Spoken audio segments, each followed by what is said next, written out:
Somebody say I. No, you are not getting it. Point at me. Say you. I shall not die, but live and declare the works of the Lord. Okay, I'll read verse 18 on my own. The Lord had chastened me sore, but he had not given me over unto death. Daddy, let your word in this exhortation come forth powerfully to your children in Jesus' name. Amen. The topic of my exhortation briefly is I will not die. The Bible says it is appointed unto man once to die, and after that comes judgment. Death is by appointment.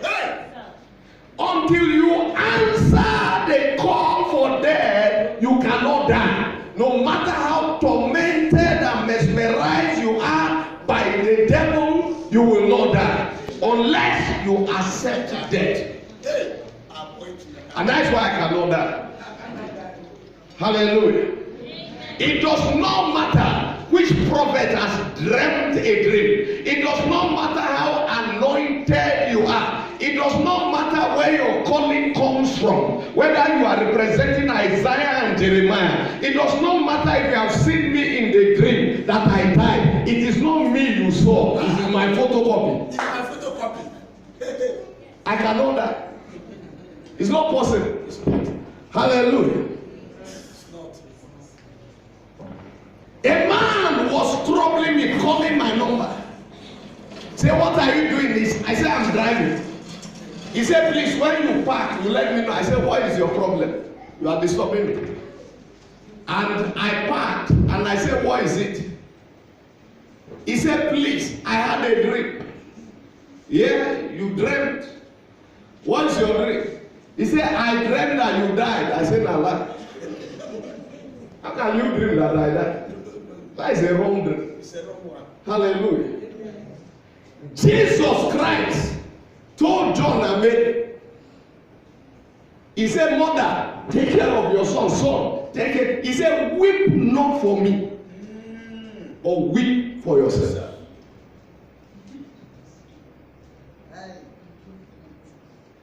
David passed through a lot of trauma, a lot of death-threatening events, and he came to a conclusion. He declared, he said, I shall not die, but live to declare the works of God. Any man that has the works of God to declare will not die. It's at the point you stop working for God, you become a terminated issue. Get yourself busy for God. I don't have time for that. So who go to Gudu? He is the one hosting us in Gudu, in Nasarawa State, to preach in the mighty crusade that the blind are going to see, the lame are going to walk, and all kinds of miracles are going to happen. And you say, I will die for it. Hallelujah, somebody. When my daughter Florence, who is a couple now, she was 8 years, she had a dream. And in that dream, we had an accident with my Honda. Then I was using Honda 82.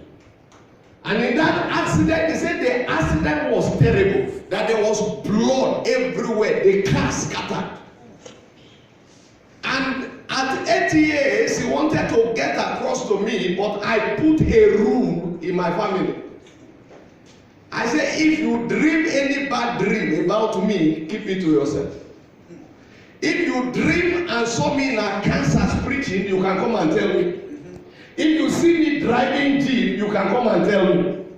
If you see me living in a mansion, you can come and tell me. Don't weary me with any terrible dreams. So, but the little girl at 8 years, she was troubled. So she decided to talk to one auntie. And the auntie asked, how did the dream go? She described everything. And the auntie asked her, are you a witch? She said, no, I'm not a witch.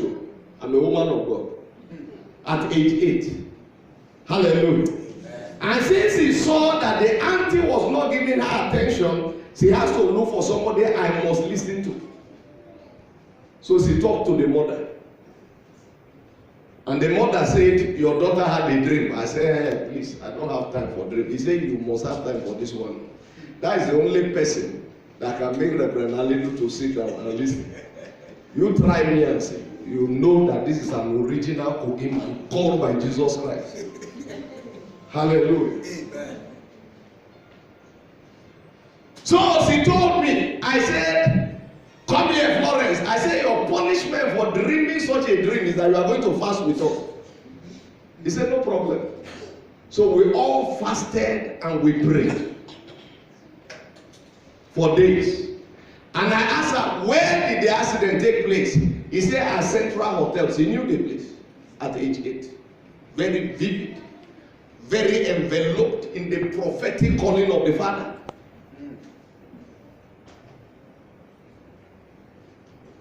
So I know where Central Hotel is. Anytime I'm getting close to that place, the way I begin to drive, I say, let me see that devil, that demon that will come and cause accident for me. And I'll start releasing tongues.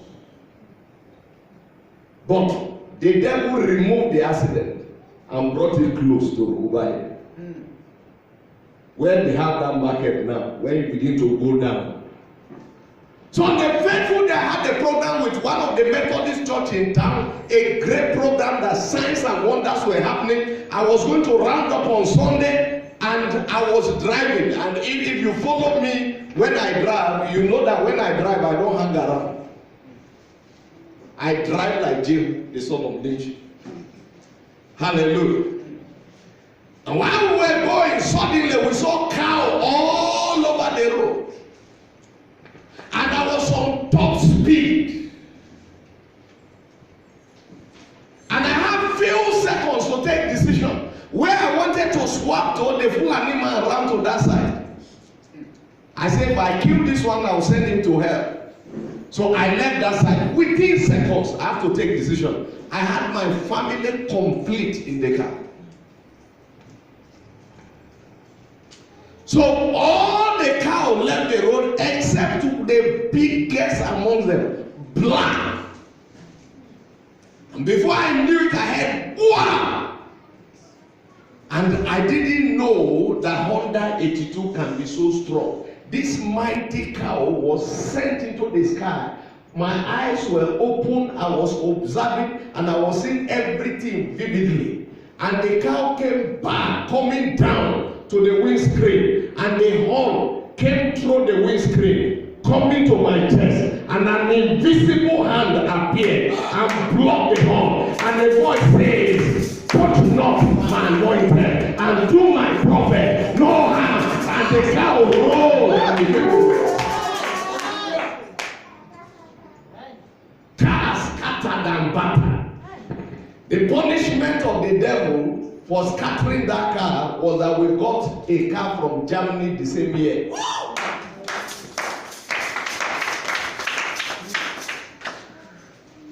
I shall not die. No matter how the devil tries, no matter his craftsmanship, no matter his expertise, he may conspire with men, whether they are babalao, boy alao, girl alao, they are wasting their time. Child of God, I want to announce to you, nobody can kill you. I said nobody can kill you. The man that will kill you is not born. That devil cannot try you. That demon cannot try you. They are going to give report back to their master that your blood is bitter, that your head is impossible, and that a member of your family will not be taken. If you believe what I'm saying, shout the louder amen.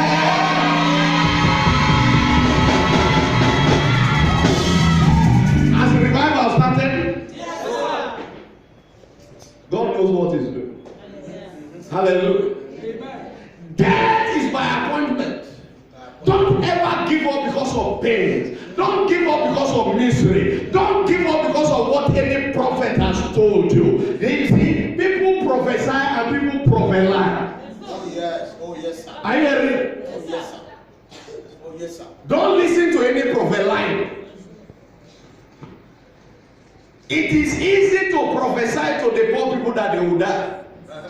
But the prophets, when they see rich people, even when it's obvious that they will die, they will not tell them they will die, so that they will collect the last money they have before they die. God punish all of them. Amen. Manipulators. So many years ago, my mom was sick and she was dying.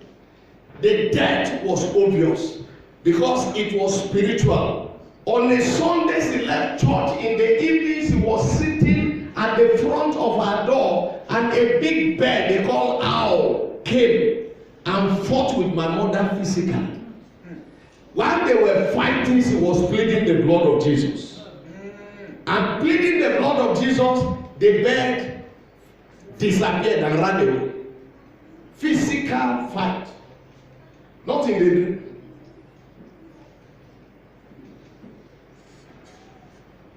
And that night, she started purging and fainting and collapsing. And my father took her to the hospital. They treated her, she became okay. They brought her into the house, the same experience coming. And they have to take her away from her hometown to a different place.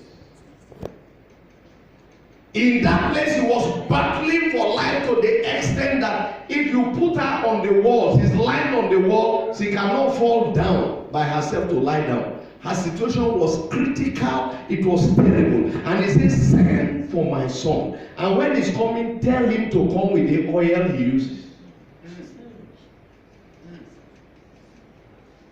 In my hometown, people believe in me. If it's my hometown preaching here, how many thousands of people do you think will be gathered? 20,000 people will gather. Yes, sir.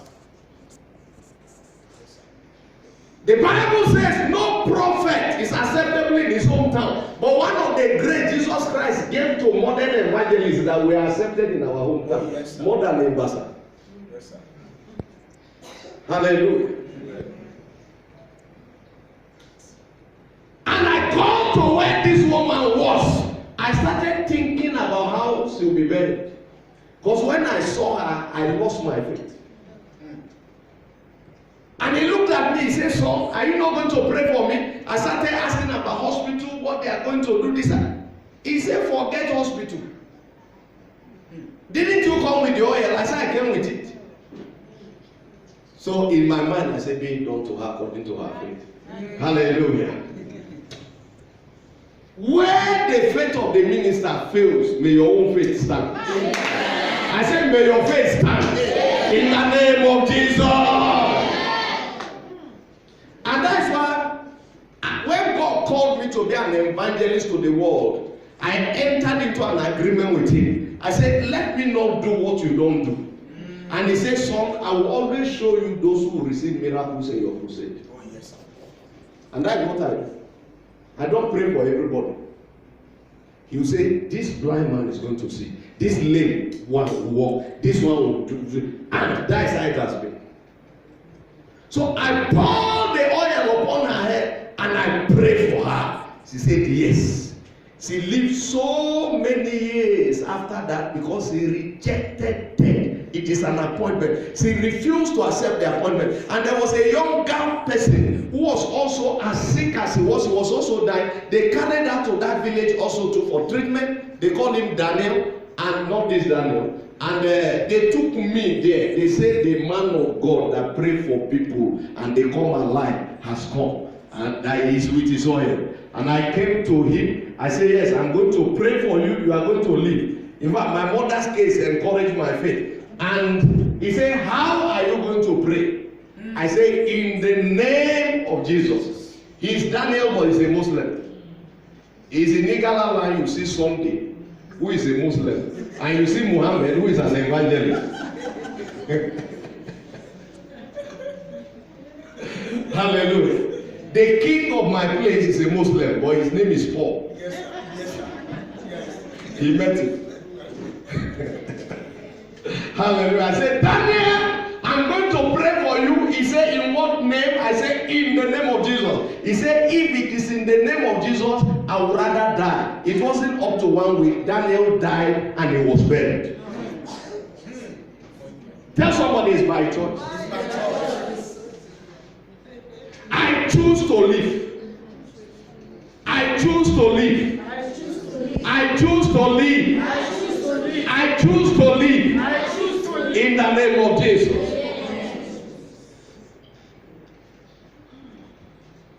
Follow me to Job chapter 2 verse 6. Now I want to take us somewhere because most times we have thought that it's only the devil that kills.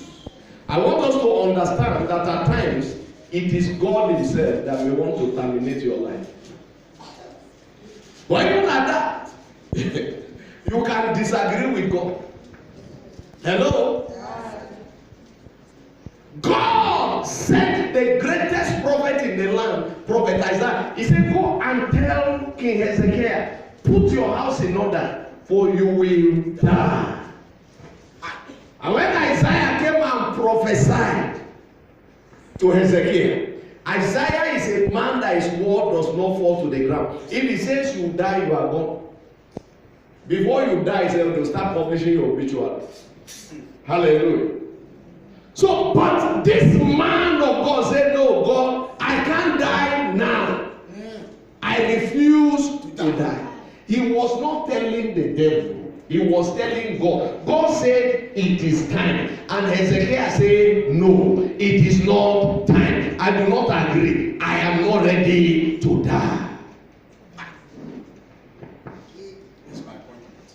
And before the prophet of God will go out of the court of the king, God spoke to him again. He said, go back to the man and tell him that I have answered his prayers. I have seen his tears, and I'm adding 15 more years to it.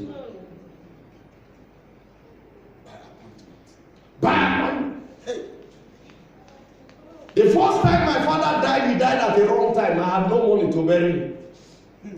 I was in command and they called me. I said, I don't have money for burial. Already they have gathered all these things they will use for muscle food, my sisters and so on. And everybody were crying. I said, no.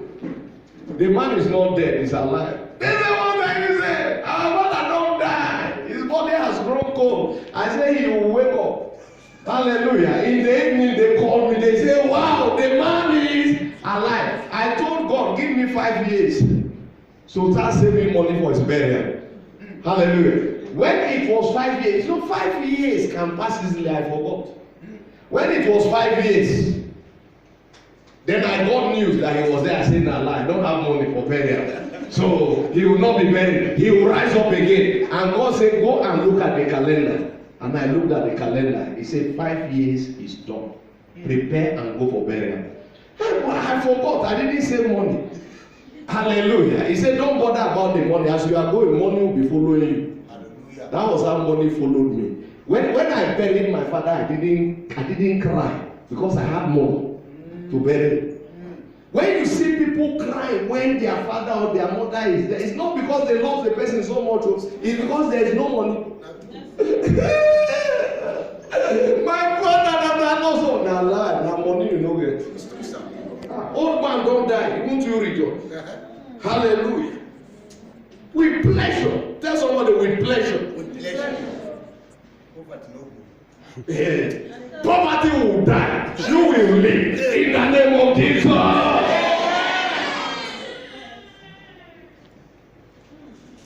Job chapter 2 verse 6.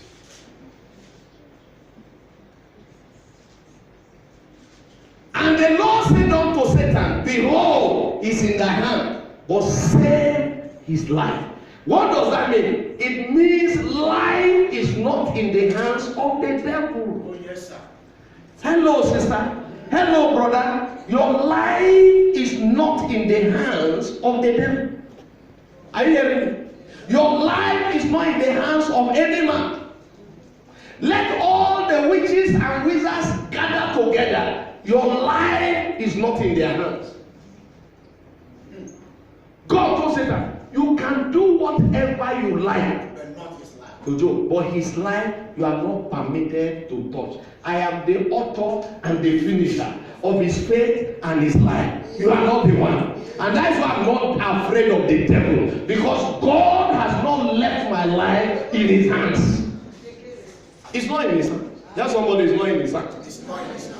That your God that is threatening you, your life is not in his hands. Hey, let me announce to you, your job is not in the hands of your boss. Did he employ you? Hallelujah. I remember when we were in command day and some people went to bribe and they were promoted above us. And pastor met me. He said, hey, these people that got promoted like this. I said, as long as we are here, if they like, let them be promoted to level 17. Nobody will take post from our hands. Oh, yes, sir. Jesus Christ said, I lay down my life and I pick it up. Oh, yes. Who born them? Hallelujah. In fact, when we have finished our tenure to go on leave, the commandant refused. He said, if you people go, what will happen? I don't trust all these people. I said, but we are finished. We are retired. We stayed some days before we left. Hallelujah. So don't be afraid of any man. Don't be afraid of any woman. Your life is not in their hands. Your destiny is not in their hands. You have a destiny helper here tonight who is going to help you to live all the days of your life. You have a destiny helper here tonight who is going to help you to achieve what God said you should be in the name of Jesus. In Job 14:14. Can we look at Job 14:14? Special scripture. If a man die, shall he live again? Answer me. All the days of my appointed time, there's an appointed time. Will I wait till my change comes? Now, why did Job say, if a man die, shall he live again? Why did he ask that question? He was inside problem that is greater than death. The sickness and the pain were so much. There is pain you enter into that you start preferring death. And the wife said, why not curse God and die?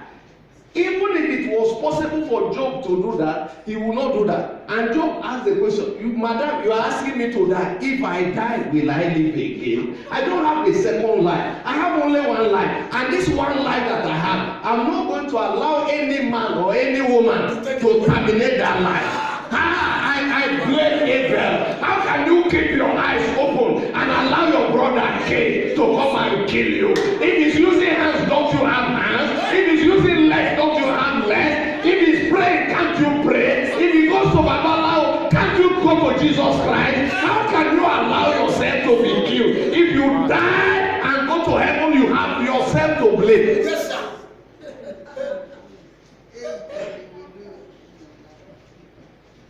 Job said, all the days of my life I will wait. This trouble you see, it will go. This sickness you see, it will go. This mockery that you see, it will go. This disdain that you see, it will go. This failure that you see, it will go. This disappointment that you see, it will go. This harassment that you see, it will go. This poverty that you see, it will go. What my story is now, it will go. A new story is coming out about me. A new me is emerging. A new life is emanating from somebody in the hall here tonight. If you believe it, shout it louder.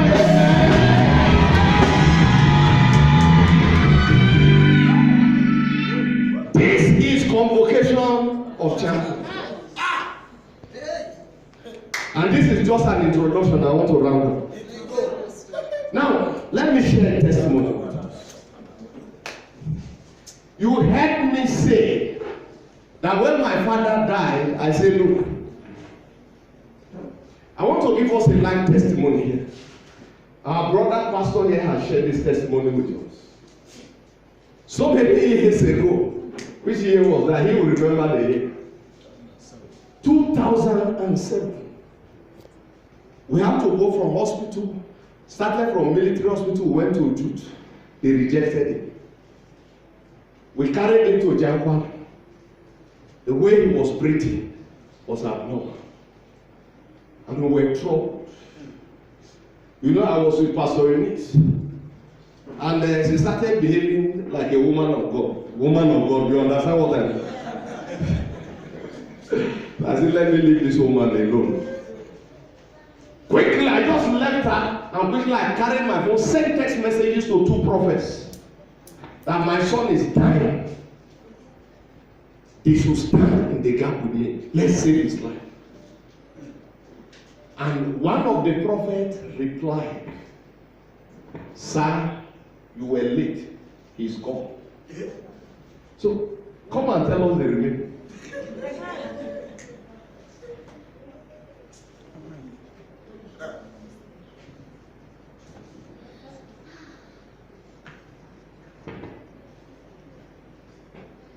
Praise the Lord. It's a very long story, but I will try to cut it short. After his call, this man was about to be taken to mortuary because the next person close to me was dead. I think he was the only person that noticed that. And one way I don't think she noticed that the next person close to me was a dead person. To God be the glory, I saw a lot of things when they were taking me to somewhere. But what impressed me was the voice I heard. Let us take him to heaven. I said, that I've been praying for that. Praise the Lord. But a voice, I heard a voice that said, no! And that was the time they were praying. Wow. Praise the Lord. The voice said, no! It's not yet time for him to be here. He said, people are looking up to him to come here. And since then, even if I do anything, bring anything of God, I will abandon. Even in the office, they are challenging me. They say, this one cannot do this work well. Because every time, church. Praise the Lord. Thank God for everything. Even here, I was brought to this auditorium. And they showed me something. And I concealed it today. I told it, you I will not tell him. Praise the Lord. And I will not share it to anybody until the time comes. And I started observing something. What I saw. The power that's been connected here. I saw the source. And I participated. Praise the Lord. Praise the living God. Maybe Sunday by God's grace, I'm going to repeat this testimony. So that you know what God has been doing for the members of Good News Miracle Chapel International. It pays to serve God. Before you go, he said, somebody said no. Immediately I got the text message. My response was loud in the hospital and it was clear. I said, no! Can you be on your feet? I say you help us sing a song. So praise the Lord. Praise the living God. Not for my head, oh, not for my blood, oh. Anything where Satan they find, not for my head, oh, not for my head, oh, not for my blood, oh. Anything where Satan they find, not for my head, oh, not for my blood, oh. Not from my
now tonight? Yes, sir. We want to pray quickly. All